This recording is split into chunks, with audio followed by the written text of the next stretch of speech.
Itinuturing ng Independent Commission for Infrastructure na central figure sa investigasyon ng flood control project si dating DPWH Undersecretary Catalina Cabral. Bago pumanaw, naipunto ng ilang sangkot sa flood control scandal ang kapangyarihan niya sa pagpasok ng pondo sa mga proyekto ng mga mambabatas. May report si Joseph Moro. Isa sa mga nasa sentro ng investigasyon sa kontrobersyal na flood control project, si dating DPWH Undersecretary Catalina Cathy Cabral.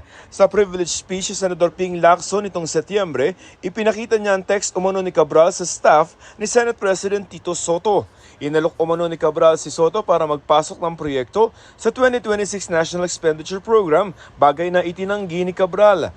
The DPWH Undersecretary that I mentioned to have offered our Senate President through his staff to make insertions in the 2026 National Expenditure Program had vehemently denied it to her new boss, Secretary Vince Dizon. Dapat alam niya na hindi ako basta nagsasalita ng walang katibayan. Humarap sa Senate Blue Ribbon Committee sa Cabral pero wala siyang pinangalanang sangkot sa anomalya. Nag-resign si Cabral sa DPWH noong September 16. Sa paglutang ni dating DPWH Undersecretary Roberto Bernardo, lumabas ang papel ni Cabral sa pagpasok ng mga proyekto na mga mambabata sa DPWH budget bago ito isumite sa Kongreso.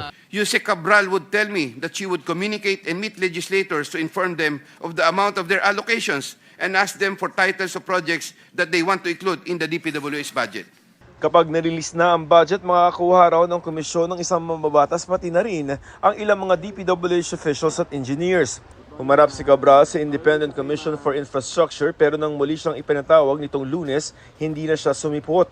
Sa dami ng posibleng alam ni dating DPWH Undersecretary Catalina Cabral, maapektuhan kaya ng kanyang pagkamatay ang mga kaso ng gobyerno laban sa mga nasa likod ng mga maanumalyang flood control projects.